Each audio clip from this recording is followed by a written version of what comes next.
فلا أقسم بمواقع النجوم وإنه لقسم لو تعلمون عظيم إنه لقرآن كريم في كتاب مكنون لا يمسه إلا المطهرون تنزيل من رب العالمين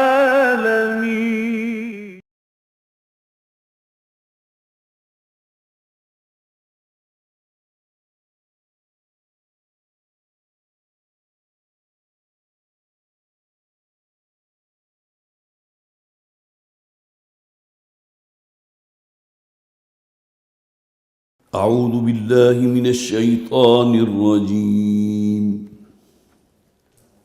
بسم الله الرحمن الرحيم. أم حسب الذين اجترحوا السيئات أن نجعلهم كالذين آمنوا وعملوا الصالحات سواء محياهم ومماتهم ساء ما يحكمون. وخلق الله السماوات والأرض بالحق ولتجزى كل نفس بما كسبت وهم لا يظلمون. أفرأيت من اتخذ إلهه هواه وأضله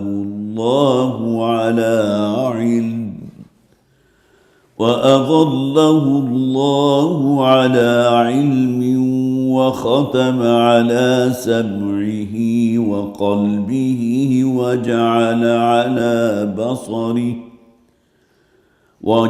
على بصره غشاوة فمن يهديه من بعد الله أفلا تذكرون. وقالوا ما هي إلا حياتنا الدنيا نموت ونحيا وما يهلكنا إلا الدهر وما لهم بذلك من علم إن هم إلا يظنون. وإذا تتلى عليهم آياتنا بينات ما كان حجتهم إلا أن قالوا ائتوا بآبائنا إن كنتم صادقين. قل الله يحييكم ثم يميتكم ثم يجمعكم إلى يوم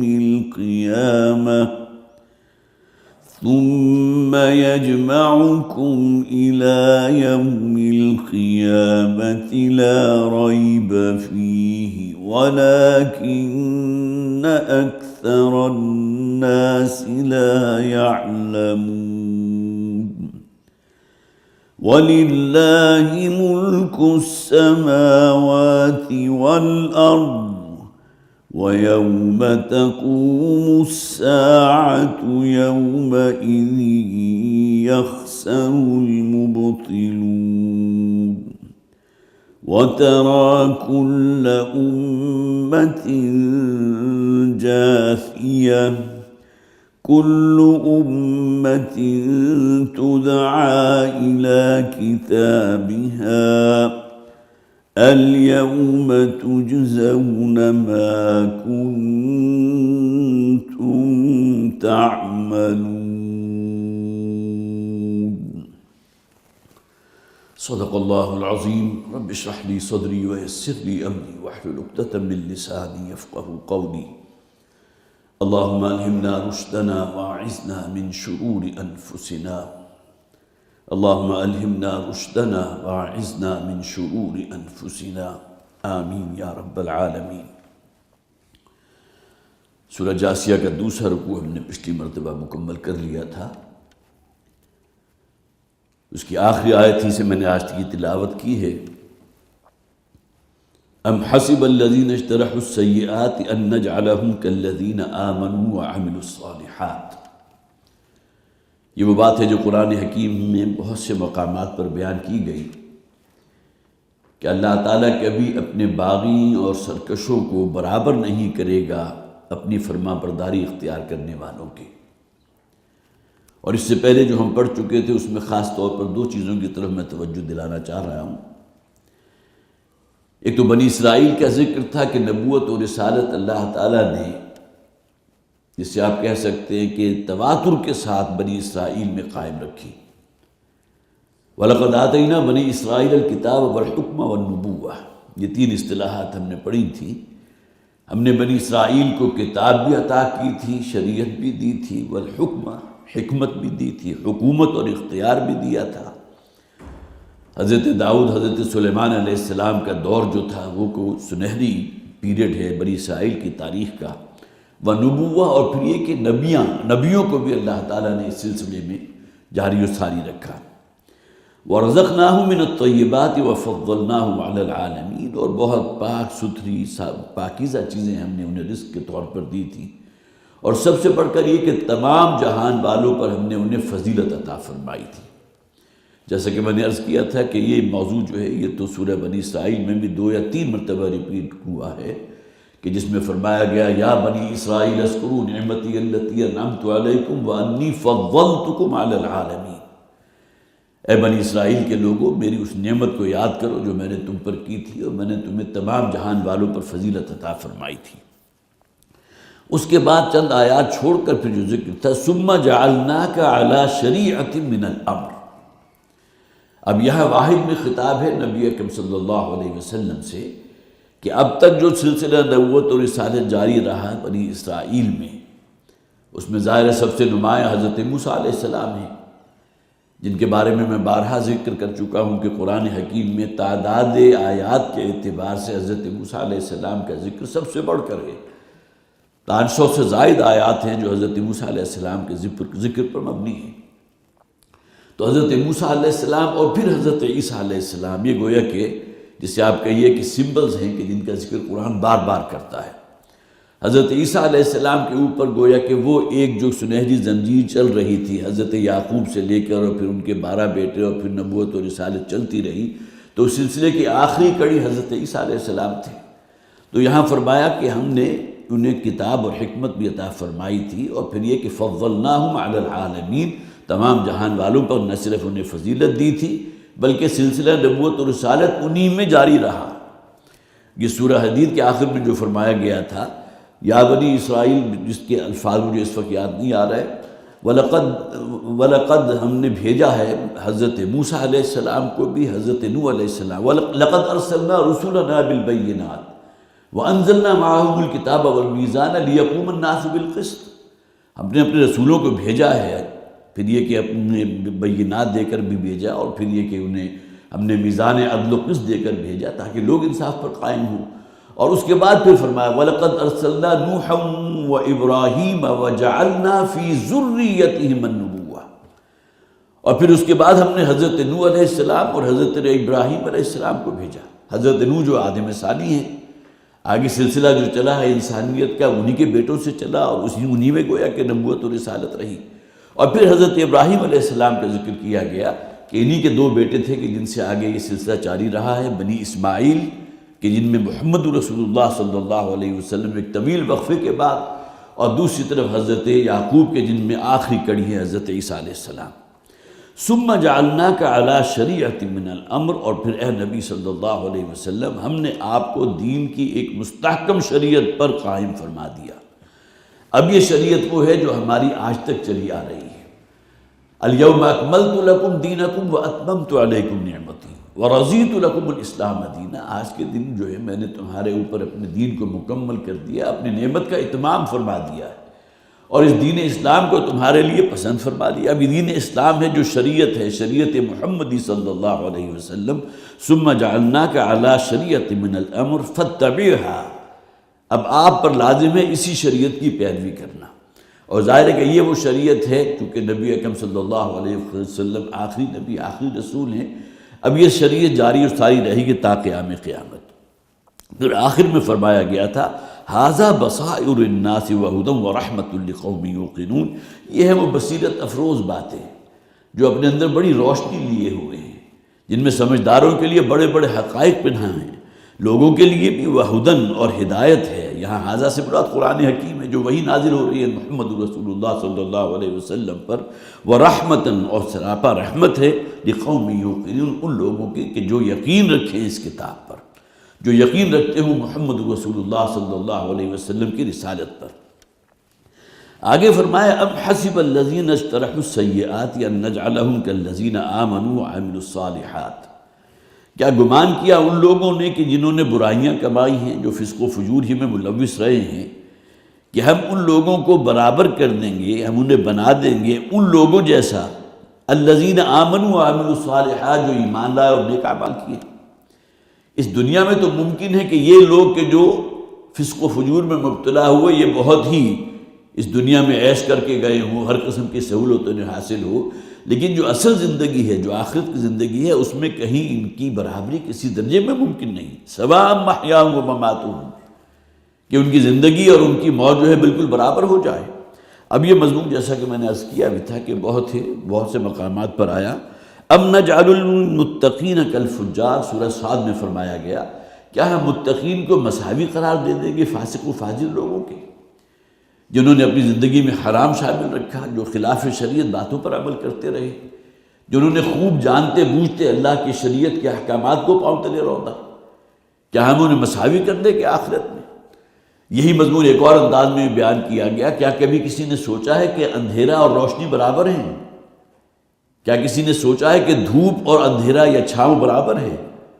جس طرح تمہارا فیصلہ اس دنیا کے بارے میں ہے کہ یہ چیزیں برابر نہیں ہو سکتی، یہی معاملہ آخرت پر منتج ہوگا اس اعتبار سے کہ اللہ تعالیٰ کسی صورت میں انہیں برابر نہیں کرے گا۔ اس مضمون کو قرآن میں بہت سے مقامات پر بیان کیا گیا، اور مولانا اصلاحی نے لکھا تھا، بہت پیاری بات ہے، کہ جس طرح ببول کے درخت کے اوپر اگر کوئی شخص توقع کر رہا ہے کہ وہاں انگور لگ جائیں یا وہاں کھجوریں لگ جائیں، ناممکن ہے، اسی طرح کسی فاسق و فاجر شخص کا، کسی گناہ گار کا، کسی اللہ کے باغی اور سرکش شخص کا جنت میں داخلہ بھی اتنا ہی ناممکن ہے جتنا کہ ببول کے درخت پر کسی کھجور کا لگنا۔ ساء ما یحکمون، یہ بہت ہی برا فیصلہ ہے، بہت ہی بری بات ہے جو انہوں نے سوچ رکھی ہے۔ وَخَلَقَ اللَّهُ السَّمَاوَاتِ وَالْأَرْضَ بِالْحَقِّ، اور اللہ نے تخلیق فرمائی ہے اس زمین و آسمان کی حق کے ساتھ۔ یہ بامقصد تخلیق ہے، یہ کوئی کسی کیلنڈر کا کھیل نہیں ہے، یا رام کی لیلا نہیں ہے، یا ایسا نہیں ہے کہ اللہ تعالیٰ جو ہے اس خانہ قدرت کی تخلیق کرنے کے بعد بالکل اس سے بے تعلق ہو کر بیٹھ چکا ہو۔ وہ تو ہر آن ہر شے اس کی نظر میں ہے، وہ ہر آن ہر جگہ موجود ہے۔ بالحق، یہ بامقصد تخلیق ہے، اور اس کائنات کا مقصد، اس کا اصل حاصل کیا ہے؟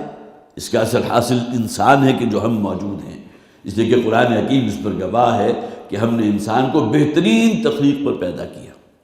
زمین و آسمان میں جتنی مخلوقات ہیں تمام پر ہم نے فوقیت عطا کی ہے، تکریم عطا کی ہے۔ وَلَقَدْ كَرَّمْنَا بَنِي آدَمَ وَحَمَلْنَاهُمْ فِي الْبَرِّ وَالْبَحْرِ، ہم نے بنی آدم کو تو بحر اور بر دونوں میں بہت ہی اونچا مقام عطا کیا ہے۔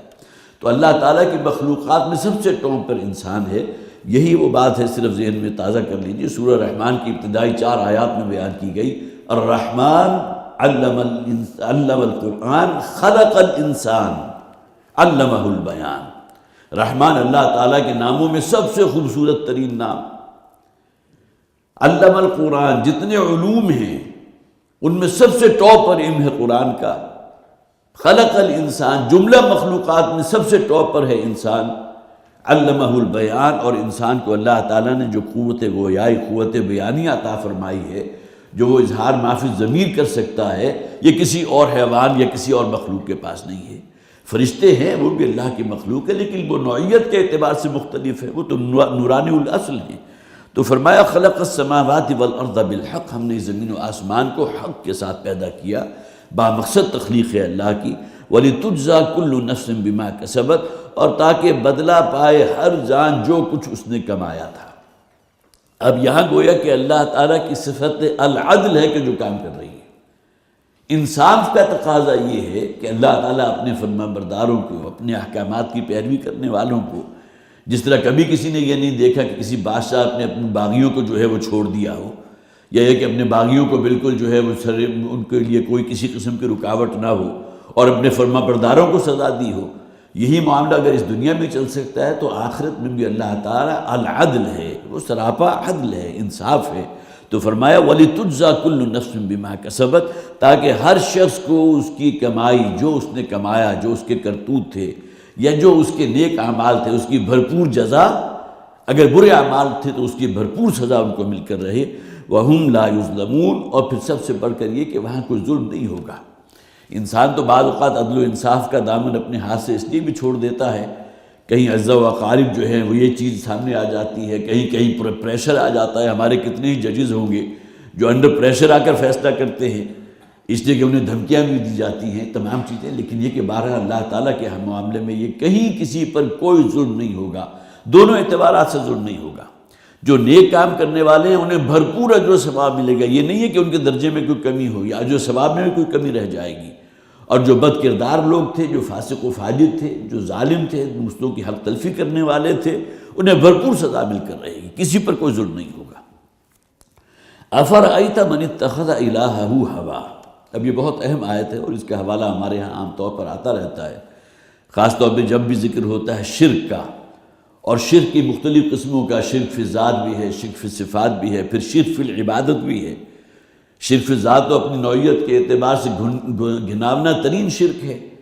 شرک فی صفات کے اندر ایک کنفیوژن ہے کہ وہی الفاظ جو ہم انسانوں کے لیے استعمال کرتے ہیں کہ ہم بھی زندہ ہیں، اللہ بھی زندہ ہے، ہمیں بھی علم ہے، اللہ کو بھی علم ہے، لیکن یہاں یہ کہ اللہ تعالیٰ کی صفات اس کی ذاتی ہیں، اس کی ذات کی طرح قدیم ہے، لا محدود ہیں، جبکہ مخلوقات میں سے کوئی ہو اس کی صفت جو ہے وہ عارضی ہے، اور پھر یہ کہ وہ محدود ہے، اور سب سے بڑھ کر یہ کہ اس کی ذاتی نہیں ہے بلکہ اللہ کی عطا کردہ۔ یہ مختصر بات میں نے اس لیے کر دی تاکہ وہ مضمون آپ کے ذہن میں تازہ ہو جائے۔ تو اس میں خاص طور پر جو شرک فی العبادت یا شرک فی الحقوق ہے، اس کے اندر سر فہرست آتی ہے اطاعت۔ اللہ کا حق جو بندے پر ہے وہ یہ کہ وہ بندہ اس کی غلامی اختیار کرے۔ عبد کا لفظ تو یہی سے نکلا نا۔ عبادت لفظ جو ہے قرآن حکیم کی بڑی عظیم اصطلاح ہے، 20 مقامات پر ذکر موجود ہے۔ اللہ کی بندگی کرو، اللہ کی عبادت کرو۔ ہر نبی اور ہر رسول نے یہی کہا، یا قوم اعبدوا اللہ ما لکم من الہ غیرہ، اے میری قوم کے لوگوں اللہ کی بندگی اختیار کرو، اللہ کی عبادت، اللہ کی غلامی کرو، اس لیے کہ اس کے سوا تمہارا کوئی معبود نہیں ہے۔ تو عبادت کی اصطلاح تو اس درجے قرآن حکیم میں موجود ہے۔ اس کا اصل ماخذ کیا ہے؟ عبد، غلام، اور غلام کی اپنی کوئی مرضی نہیں ہوتی، یہ مضامین بھی بارہا آئے ہیں۔ تو یہاں جو فرمایا گیا افرأیت من اتخذ الہہ ہوا، جو اطاعت کر رہا ہے اپنی خواہشت نفس کی۔ جیسا کہ میں نے عرض کیا تھا کہ عبادت جو 5 چیزوں پر مشتمل ہوتی ہے، اس میں سب سے ٹاپ پر اطاعت ہے۔ اطاعت کس کی ہوگی؟ صرف اللہ کی ہوگی۔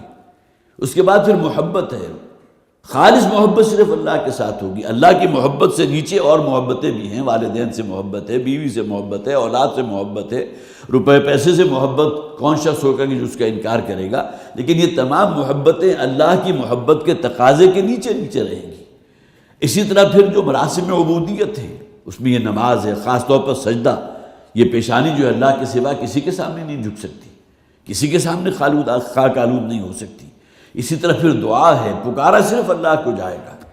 پھر اخلاص ہے، جو بھی عمل آپ کریں گے اس میں نیت آپ کی یہ ہو کہ میں اللہ کو راضی کرنا چاہتا ہوں، اللہ کو کی رضامندی میرا مطلوب ہے۔ اب یہ تمام چیزیں ہیں جو لفظ عبادت کے اندر آ گئیں۔ اور عبادت میں اطاعت اگر انسان اللہ کے سوا اپنے نفس کو اپنا معبود بنا لے، جیسا کہ نبی اکرم صلی اللہ علیہ وسلم نے بھی تو فرمایا نا ایک موقع پر، تعیس عبد الدینار و عبد الدرہم، عبد کا لفظ استعمال کیا۔ حالانکہ سب کو معلوم ہے کہ کبھی بھی درہم و دینار کی عبادت اس معنی میں نہیں کی جاتی کہ ان کو سامنے رکھ کر انہیں پوجا جائے اور ان سے کوئی جو ہے حاجات پوری کروائی جائیں یا اسے سجدہ کیا جائے یا مراسم عبودیت اس کے لیے ہوں، کبھی ایسا نہیں ہوتا۔ لیکن یہ کہ اگر اس کے نزدیک الہی اس کا روپیہ پیسہ بن گیا، جس طرح ہم کہتے ہیں نا کہ فلاں شخص کے تو مطمئن نظر ہی صرف روپیہ پیسہ کمانا ہے، حرام حلال جائز ناجائز اس سے اسے کوئی غرض نہیں ہے، تو تعیس عبد الدینار و عبد الدرہم، تباہ و برباد ہو گیا یا تباہ و برباد، یہ دعائیہ الفاظ بھی بد دعائیہ الفاظ بھی ہو سکتے ہیں اور بیان بھی ہو سکتا ہے کہ تباہ ہو گیا یا تباہ ہو جائے کون شخص؟ جو عبد الدینار ہے اور عبد الدرہم ہے، جو درہم و دینار کی بندگی کرنے والا ہے کہ اس کے نزدیک اصل شے جو ہے روپیہ پیسہ ہے، باقی کوئی اخلاقی اصول، باقی اللہ کی شریعت، اللہ کے احکامات، ہر شے جو ہے وہ ثانوی ہے، اصل شے روپیہ پیسہ ہے۔ تو افرأیت من اتخذ الہہ ہوا، مولانا اصلاحی یا کہتے ہیں، یہ عربی خاص طور پہ جو فصیح عربی ہوتی ہے، فصیح عربی، اس کے اندر افرأیت کے معنی جب آتے ہیں عام طور پر اس کے اندر یہ مفہوم ہوتا ہے بڑا تعجب اور بڑی حسرت ہے اس شخص پر۔ اے نبی، کیا آپ نے کبھی غور کیا اس شخص پہ؟ الفاظ کے اندر ایک افسوس کہ وہ شخص کے جس کی حالت ظاہر یہ ہو چکی ہے کہ اس نے روپے پیسے کو، اپنی خواہشات نفس کو اپنا معبود بنا لیا۔ یہ خواہشات اللہ ہی نے انسان کے اندر رکھی ہیں، پیٹ کھانے کو مانگتا ہے، اسی طرح انسان کے اندر شہوت کا جذبہ ہے، لیکن یہ کہ یہ تمام چیزیں اللہ کے احکامات کے تابع ہوں گی تو اصل بندگی ہے نا، اصل عبادت تو یہ ہے۔ جس طرح کہ نبی اکرم صلی اللہ علیہ وسلم نے انہی خواہشات نفس کے بارے میں فرمایا نا، افضل الجہاد اس شخص کا ہے ان تجاہد نفسک فی طاعت اللہ، یہ تمہاری نفسانی خواہشات ہیں وہ اگر ڈھل جائیں اللہ کی اطاعت میں، وہ تمہارے کنٹرول میں ہو۔ وَأَمَّا مَنْ خَافَ مَقَامَ رَبِّهِ وَنَهَى النَّفْسَ عَنِ الْهَوَىٰ، وہ شخص جو اپنے رب کے حضور لرزہ و ترسا رہا جواب دہی کے احساس سے، محاسبے کے احساس سے، وَنَهَى النَّفْسَ عَنِ الْهَوَىٰ، اور اپنی یہ خواہشات نفس جو ہیں ان کو روک کر رکھا، انہیں لگام دے کر رکھی، اس لیے کہ نفسانی خواہشات تو انسان کو بہت دور تک لے جاتی ہیں ضلالت و گمراہی کے اندر، ان النفس لامارۃ بالسوء۔ تو افرأیت من اتخذ الہہ ہوا، کیا آپ نے غور کیا اس شخص کا کہ جس نے اپنی خواہشات نفس کو الہ بنا لیا ہے؟ سورہ فرقان کے آیت نمبر 43 میں بھی بالکل یہی الفاظ ہیں، لیکن اس میں آگے ایک اور بات ایڈ کر دی گئی، ارأیت من اتخذ الہہ ہوا، سورہ فرقان آیت نمبر 43، کیا آپ نے غور کیا اس شخص کا، اس شخص کی حالت ظاہر پر کہ جس نے اپنی خواہشات نفس کو اپنا معبود بنا لیا؟ افانت تکون علیہ وکیلا، تو ایسے شخص کی آپ کیا وکالت کریں گے؟ گویا کہ جو اپنی نفسانی خواہشات ہی کا بندہ بن کر رہ گیا، اس کے لیے تو اس آیت میں گویا کہ نفی کر دی گئی کہ نبی اکرم صلی اللہ علیہ وسلم کی کوئی شفاعت یا آپ کی کوئی سفارش جو ہے اس کے لیے نہیں ہے۔ کیا آپ اس کی ذمہ داری قبول کر سکتے ہیں؟ افانت تکون علیہ وکیلا، کیا آپ اس کی ذمہ داری قبول کر سکتے ہیں؟ کیا آپ اس کی وکالت کر سکتے ہیں ایسے شخص کی جس نے اپنے خواہشات نفس ہی کو اپنا معبود بنایا اور اللہ کے احکامات کو پاؤں تلے رونتا رہا؟ افرأیت من اتخذ الہہ ہواہ واضلہ اللہ علی علم، اور جس شخص نے یہ کام کیا تو اللہ نے پھر اسے گمراہ کر دیا، علی علم، در حال کہ اسے خوب معلوم ہے، ایک خواہش نفس کے اندر ابھری ہے، معلوم ہے کہ اگر میں اسے پورا کروں گا تو حرام ہے، لیکن اس کے باوجود اس پر عمل کرتا ہے۔ یہ ایک عمومی مفہوم ہے کہ جو ہمارے تمام مفسرین نے لیا، لیکن مولانا اصلاحی بھی یہاں خاص طور پر یہود کا ذکر کر رہے ہیں، اگرچہ یہ مکی صورت ہے لیکن بہرحال آئندہ آنے والے جو واقعات ہیں، یہود جو ہے ان کا بڑا کردار نمایاں ہے، جو آ کر وہاں آبادی ہوئے تھے، آخری نبوت اور رسالت کے ظہور ان کی کتاب میں موجود تھا کہ وہ آخری نبی اللہ جو ہیں وہ بھیجیں گے اسی سرزمین مدینہ میں، اس کھجوروں والی سرزمین میں۔ تو ان کے نزدیک یہاں مراد ہیں، اور اس کے لیے دلیل ان کے پاس یہ ہے کہ اضلہ اللہ علی علم، کے خوب اچھی طرح جانتے ہیں کہ رسول محمد صلی اللہ علیہ وسلم وہ اللہ کے فرستادہ ہیں، خوب معلوم ہے ان کو، ان کی کتابوں میں پیشن گوئیاں موجود ہیں۔ صرف ایک معاملہ جہاں آ کر یہ جسے آپ کہیے کہ دوسرے پلڑے کی طرف چلے گئے یا دوسرا کج رستہ اختیار کر لیا، وہ یہ کہ حضور کی بعثت جو ہے وہ بنی اسماعیل میں ہو گئی، بنی اسرائیل میں کیوں نہیں ہوئی؟ بس یہی بات تھی نا جو ان کی آنکھوں کی پٹی بنی ہے۔ لیکن ورنہ یہ کہ اپنی جگہ وہ پوری طرح خوب جانتے تھے، قرآن حکیم اس پر اس سے بڑھ کر اور کیا گواہی ہوگی، یعرفونہ کما یعرفون ابناءہم۔ یہ یہودی تو حضور کو اس طرح جانتے اور پہچانتے ہیں جس طرح کوئی شخص اپنے بیٹے کو پہچانتا ہے۔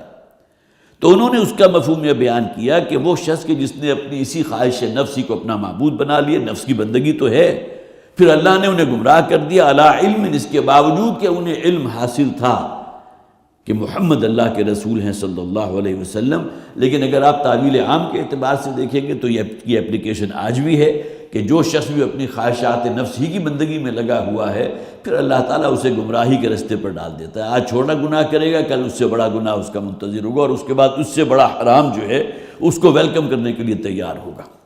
وَخَتَمَ عَلَىٰ سَمْعِهِ وَقَلْبِهِ، اور بالآخر اس رستے پر چلنے کے بعد وہ مقام بھی آتا ہے کہ اللہ تعالیٰ اس کے دل پر مہر کر دیتا ہے، اس کے دل کو گویا کہ جسے آپ کہیے جام کر دیتا ہے کہ اب اس کے اندر ہدایت کو اخذ کرنے کی کوئی توفیق ہی نہیں رہتی۔ یہ پوائنٹ آف نو ریٹرن ہے کہ جہاں جانے کے بعد پھر واپسی کا کوئی امکان نہیں۔ جو مشرکین مکہ اس وقت موجود تھے، جن کے درمیان خود محمد رسول اللہ صلی اللہ علیہ وسلم اپنی زبان مبارک سے قرآن کو سنا رہے ہیں، جو بات حضور کے دل سے نکل رہی ہے لیکن وہ ان کے کانوں سے ہو کر واپس وہیں سے ریفلیکٹ ہو جاتی ہے، آگے اسے قبول کرنے کو تیار ہی نہیں۔ تو وہاں بھی تو فرمایا گیا نا، ختم اللہ علی قلوبہم وعلی سمعہم وعلی ابصارہم غشاوہ ولہم عذاب عظیم۔ یہ تو وہ گروہ ہے کہ جو کفار اور مشرکین کا گروہ ہے کہ جن کے دلوں پر مہر ہو چکی ہے، کہ جو اب کسی طرح پلٹنے کو تیار نہیں، اس دعوت کو جو محمد پیش کر رہے ہیں صلی اللہ علیہ وسلم اس کو قبول کرنے کو تیار نہیں۔ تو لہذا نتیجہ کیا نکلا کہ وہ شخص جو اپنی خواہشات نفس ہی کی بندگی میں لگا ہوا ہے، اللہ اسے گمراہ کرتا ہے، وَعَظَ اللَّهُ عَلَىٰ عِلْمٍ، اس کے باوجود کہ اسے معلوم ہے حرام شے ہے لیکن اس کے باوجود اس کا ارتکاب کرتا ہے۔ وَخَتَمَ عَلَىٰ سَمْعِهِ وَقَلْبِهِ، اور پھر اللہ تعالیٰ نے اس کے دلوں پر بھی، اس کی سماعت اور اس کے دل دونوں پر مہر لگا دی۔ سماعت پر مہر یہ نہیں کہ اس نے اب سننا ختم ہو گیا، وہ بہرا ہو گیا، بلکہ وہ حق بات سنتا ہے لیکن قبول کرنے کو تیار نہیں ہے۔ اور اسی طرح دل کے اوپر مہر لگ چکی ہے کہ دل ہے کہ جو ہدایت اخذ کرتا ہے۔ تقویٰ کا اصل جگہ جو ہے وہ تو دل ہے نا، حضور نے فرمایا تقویٰ ہاں ہونا، تقویٰ یہاں انسان کے سینے میں جو دل موجود ہے وہاں تقویٰ موجود ہوتا ہے۔ تو دونوں پر ہی اللہ تعالیٰ پھر مہر لگا دیتا ہے، اور اس کے بعد اب ان کی ہدایت کا کوئی امکان نہیں ہوا۔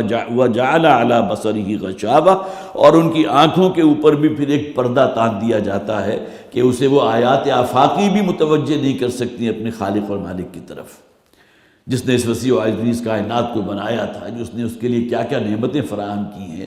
یہ مویشی ہیں، ڈھور ڈنگر ہیں، جن کا دودھ بھی تم پیتے ہو، جن کا گوشت تم کھاتے ہو، جن پر سواری کرتے ہو، جو بار برداری کے کام آتے ہیں۔ پھر یہ ہواؤں کا چلنا ہے، بارش کا برسنا ہے، زمین میں قوت نمو رکھ دی ہے، تمہارے لیے انواع و اقسام کی کھانے کی چیزیں زمین سے پیدا کر دی، کہ جتنی آیات آفاقی قرآن حکیم میں بے تحاشا جو ہے ان کا ذکر ہے مکی صورتوں کے اندر، لیکن یہ کہ ان کے بارے میں بھی کہیں ان کا دل معترف نہیں ہوتا کہ کم سے کم ان کو دیکھ کر، ان کا مشاہدہ کر کے یہ اپنے رب کی طرف متوجہ ہو سکے۔ تو ان کی آنکھوں کے آگے بھی پھر پردہ پڑ جاتا ہے کہ ظاہر بین تو آنکھ ہے کہ ظاہر تو دیکھ رہی ہے، لیکن بصارت سے اور دل کی روشنی سے بالکل خالی ہو چکی۔ فَمَن يَهْدِيهِ مِن بَعْدِ اللَّهِ أَفَلَا تَذَكَّرُونَ، تو کون ہوگا کہ جو ان لوگوں کو ہدایت کے رستے پر لائے؟ گویا کہ آغاز کہاں سے ہوا تھا، نوٹ کیجئے۔ جس نے اپنی خواہشات نفس کی پیروی شروع کر دی اور اللہ کے رسول کے احکامات پس پش ڈال دیے، تو اب گمراہی کا رستہ تو اس کے لیے کھلا ہے نا۔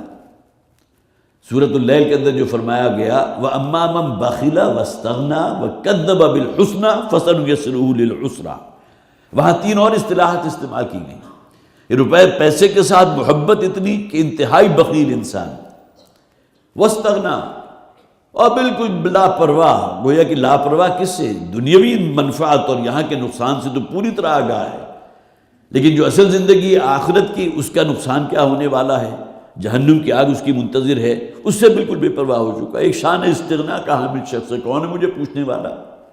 میں نے حرام کھایا اور خوب کھایا اور کوئی فرق مجھے نہیں پڑا، بلکہ میری تو اولاد جو ہے دیکھی مستقبل میں کہاں سے کہاں تک پہنچ گئی ہے، اس کا مستقبل کیسا روشن ہے۔ یہ سب کچھ ہو رہا ہے، تو استغنا کی روش اختیار کی۔ وَأَمَّا مَنْ بَخِلَ وَاسْتَغْنَى وَكَذَّبَ بِالْحُسْنَى، اور جو بھی صحیح بات اس کے سامنے رکھی گئی اس کو اس نے رد کر دیا۔ فَسَنُيَسِّرُهُ لِلْعُسْرَىٰ، تو ہم اس کے لیے کشادہ کر دیتے ہیں راہیں، عسرت کی راہیں، جو اسے بالآخر جو ہے جہنم تک پہنچا دیں گی۔ یہ دنیا کی زندگی بھی اس کے لیے سہان روح بن جاتی ہے، دل کا چین اور سکون غائب ہو جاتا ہے۔ مال و دولت بھی ہے، سب کچھ ہے، دنیا کی تمام نعمتیں موجود ہیں، لیکن دل کے اندر سکون موجود نہیں ہے، بے سکونی ہے، بے قراری ہے۔ تو فَمَن يَهْدِيهِ مِن بَعْدِ اللَّهِ، تو کون ہوگا کہ جو ہے اس شخص کو ہدایت دے سکے اللہ کے بعد؟ اصل گویا کہ اللہ تعالیٰ ہی ہدایت دینے والا ہے، جس کی گمراہی کے اوپر وہ مہر تصدیق صبر کر دے، جس کے دل پر مہر لگا دی جائے اس لیے کہ اب وہ پلٹنے کو تیار ہی نہیں ہے۔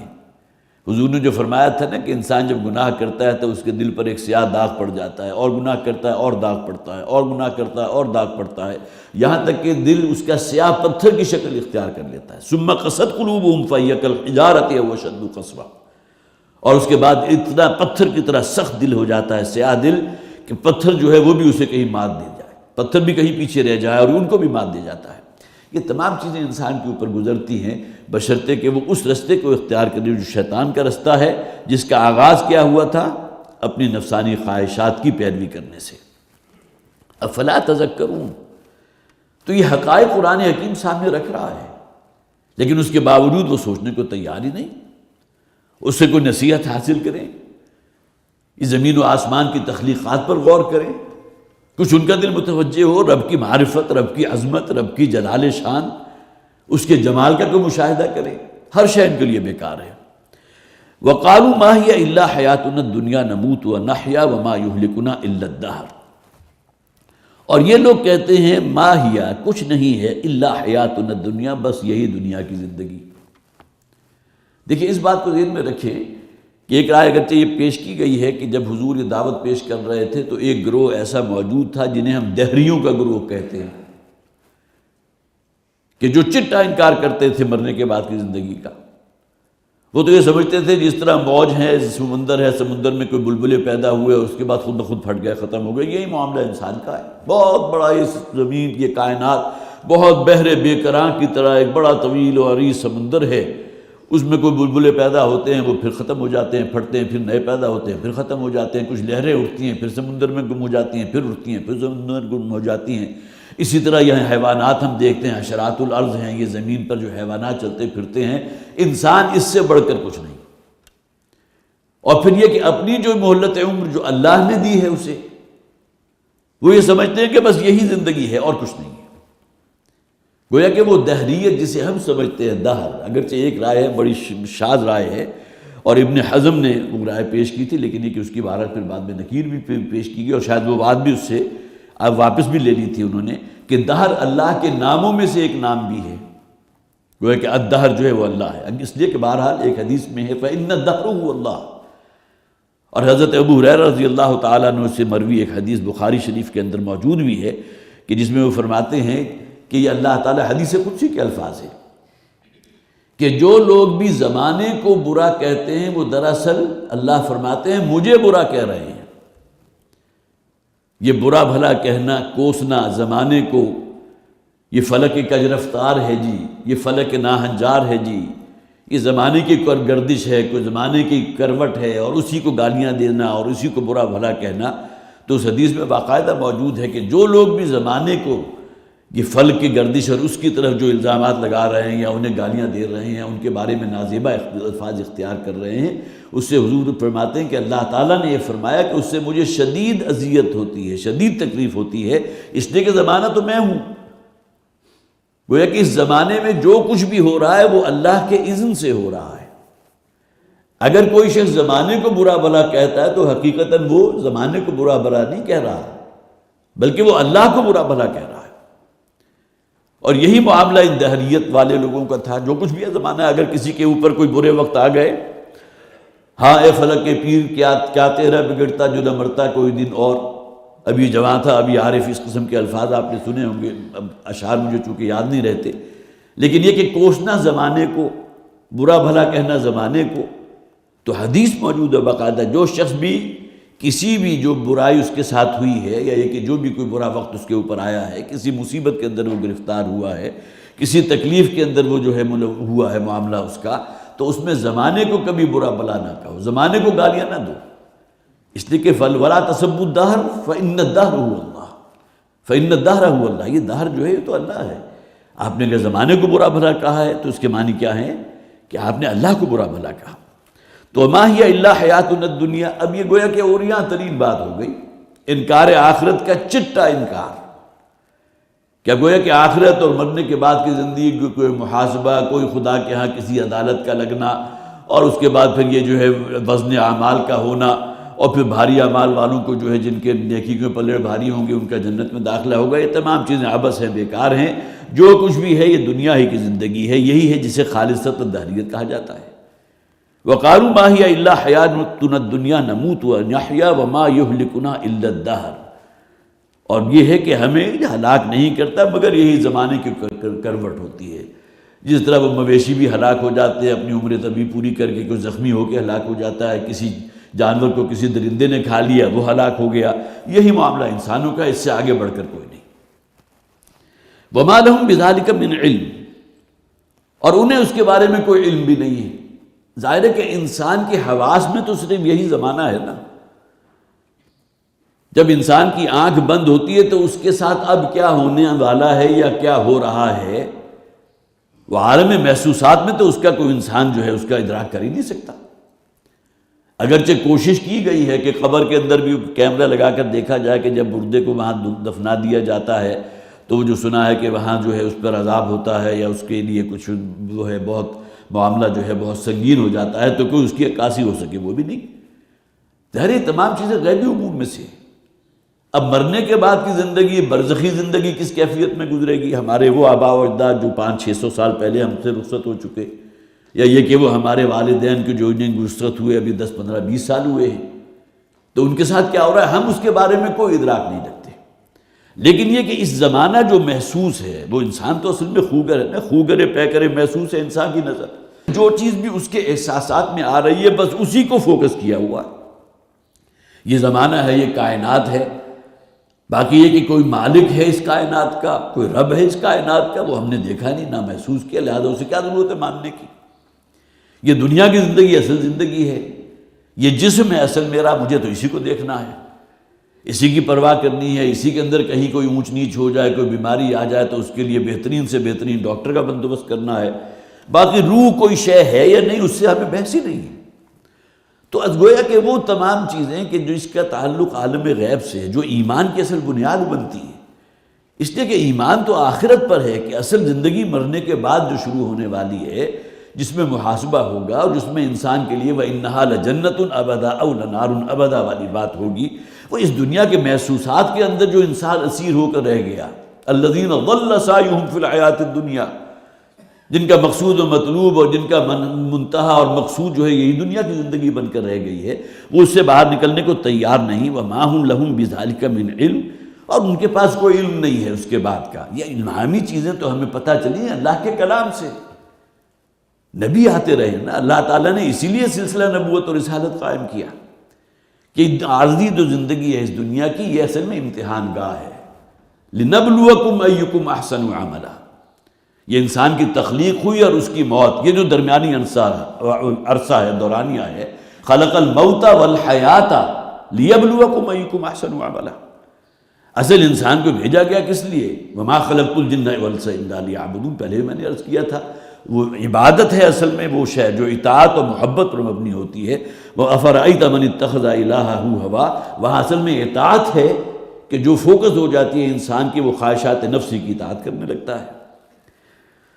وقالوا ان هي الا حیاتنا وما هي الا حیاتنا الدنیا نموت ونحیا وما يهلكنا الا الدهر وما لهم بذلك من علم، اور ان کے پاس اس کے بارے میں کوئی علم نہیں ہے۔ گویا کہ یہ کہنا کہ بس یہ دنیا ہی کی زندگی اینڈ ہے، اس کے لیے بھی تو کوئی آخر دلیل ہونی چاہیے نا۔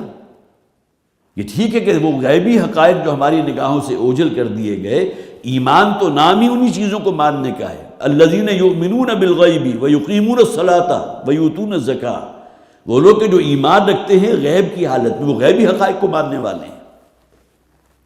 انہم الا یظنون، یہ صرف ظن و تخمین کے، یہ جسے آپ کہیے کہ یہ بس اٹکچ پچو ہیں، یہ جسے اندھیرے میں تیر چلانا کہتے ہیں، سوائے اس کے علاوہ ان کے پاس اور کوئی دلیل نہیں ہے۔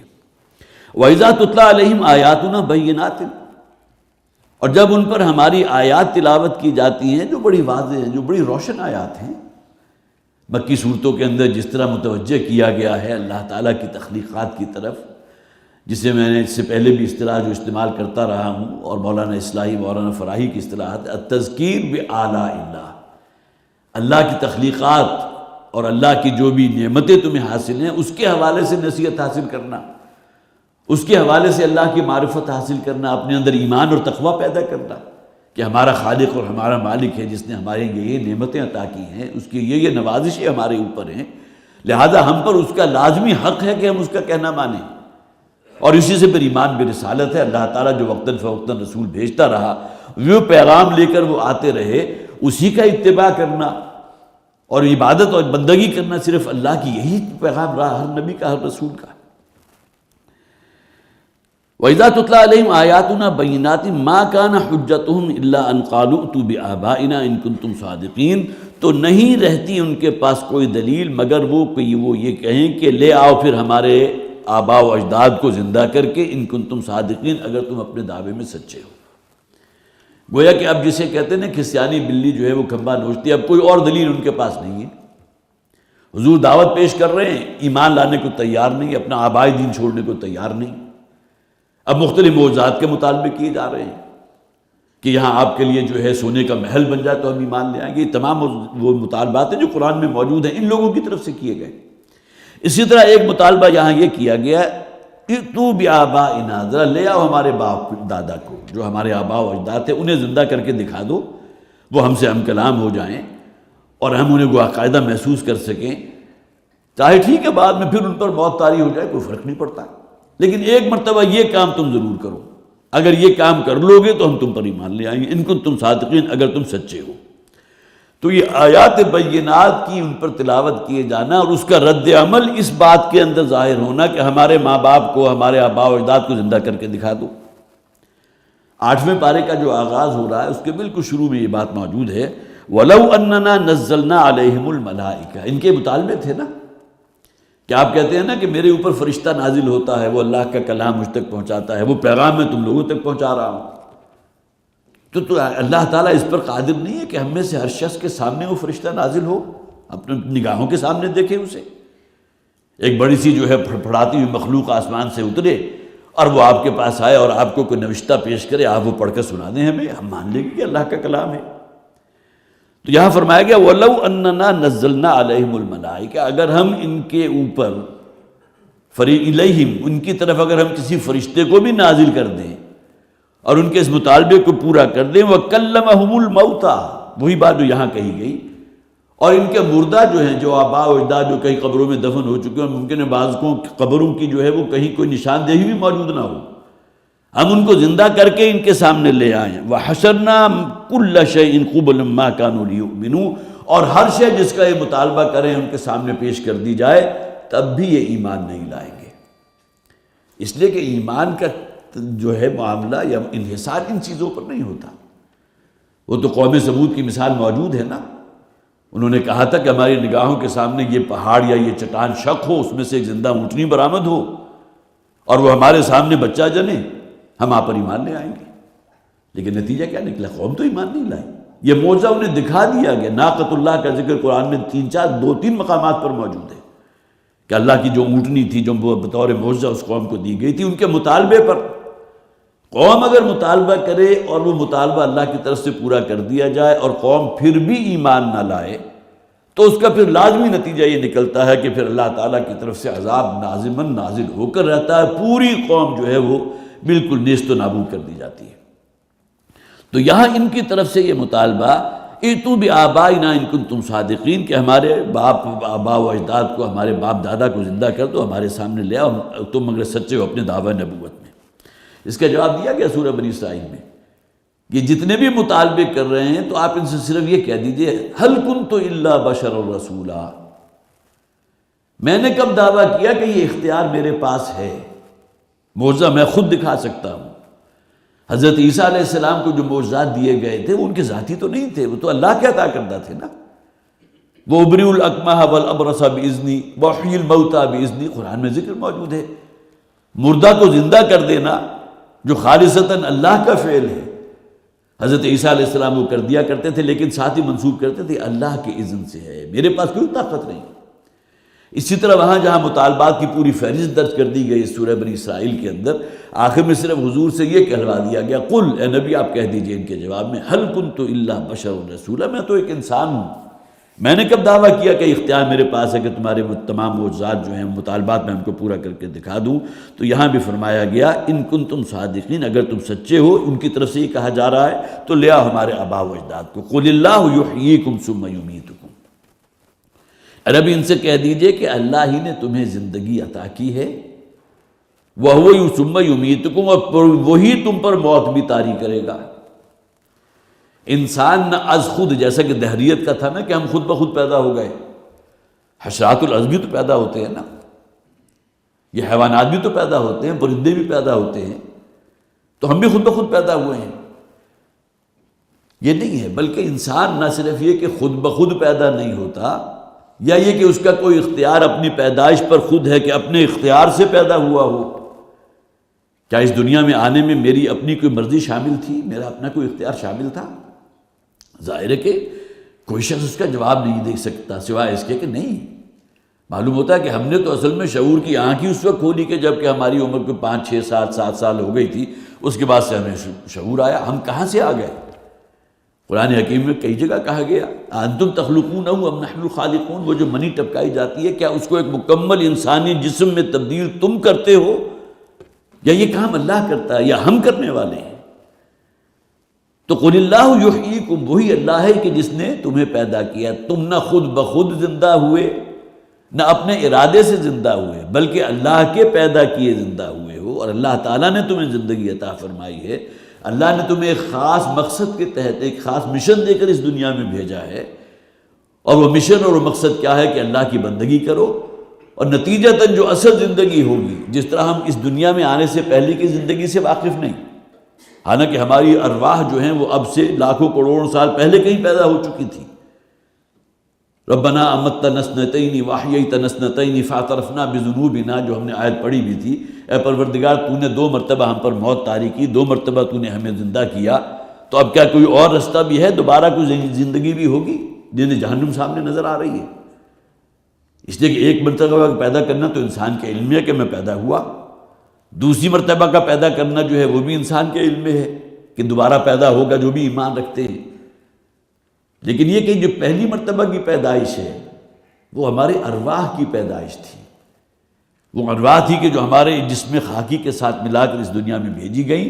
ربنا امتنا اثنتین، 2 مرتبہ، گویا کہ وہ ارواح پیدا کرنے کے بعد ایک موت طاری کر دی گئی. اب دوسری تو کوئی موت نہیں نا، ایک موت تو وہ ہے جس کا تجربہ آپ کو بھی کرنا ہے، مجھے بھی کرنا ہے، ہمارے بزرگ کر چکے. اللہ تعالیٰ انہیں اعلیٰ درجات جنت میں عطا فرمائے، غنی رحمت فرمائے ان تمام کو. لیکن ہمیں بھی اپنا اس تجربے سے گزرنا ہے. لیکن دوسری موت کون سی ہے؟ یہ وہ روح تھی کہ جس کو اللہ تعالیٰ نے گہری نیند، ایک موت کی نیند سلا دیا تھا، اور اس کے بعد پھر ہر انسان، نسل انسانی کا جو بچہ بھی اس دنیا میں آیا ہے، اس روح کو اس کے جسد خاکی کے ساتھ ملحق کر دیا گیا. اب وہ انسان وجود میں آیا، ورنہ اس سے پہلے وہ حیوان انسان تھا. جس طرح کوئی بھی حیوان ہوتا ہے وہی معاملہ ہوتا اگر روح اس کے ساتھ شامل نہ ہوتی. تو قل اللہ یحییکم ثم یمیتکم، اے نبی کہہ دیجئے کہ اللہ ہی تمہیں زندہ کرنے والا ہے، اسی نے تمہیں زندگی دی ہے، وہی تمہیں زندہ رکھے ہوئے ہے، اور وہی تم پر موت طاری کرے گا. ثم یجمعکم الی یوم القیامہ، اور پھر وہ اکٹھا کر دے گا تم سب کو قیامت کے دن. ایک دن آئے گا جس کا تم انکار کر رہے ہو. وہ دہریے جو کہہ رہے تھے جو کچھ بھی ہے دنیا کی زندگی ہے، اس کے بعد کہ ہم کسی زندگی کے قائل نہیں ہیں. وما یہلکنا الا الدہر، ہم پر موت آتی بھی ہے تو اس زمانے کی کوئی گردش ہوتی ہے، کوئی حادثہ ہوتا ہے جس سے ہم مر جاتے ہیں. ثم یجمعکم الی یوم القیامہ، اور پھر وہ قیامت کا دن ہوگا. اس دن تک کے لیے اللہ تعالیٰ ابھی اس امانت کو زمین میں رکھے ہوئے ہے. آج سے 15,000 برس پہلے کا انسان بھی موجود ہے، اور آج کے بعد آنے والے انسان بھی اس زمین کی امانت ہوں گے. پھر ان سب کو جمع کر لے گا قیامت کے دن، لا ریب فیہ، جس میں کوئی شک نہیں ہے. ولکن اکثر الناس لا یعلمون، لیکن لوگوں کی اکثریت اس بات کا علم نہیں رکھتی. گویا کہ اس بات پر یقین نہیں رکھتی کہ یہ معاملہ ہونے والا ہے۔ باقی جہاں تک معاملہ ہے علم کا تو ٹھیک ہے، انسان کو علم تو بہت سی چیزوں کا ہے، لیکن علم صرف کافی نہیں ہوتا جب تک کہ انسان کا عمل اور اس کا یقین بھی اس کے تابع نہ ہو۔ اللہ تعالی ہمیں قرآن حکیم کو سمجھنے کی اور اس پر عمل کرنے کی توفیق عطا فرمائے۔ بارک اللہ لی ولکم فی القرآن العظیم ونفعنی وإیاکم بالآیات والذکر الحکیم۔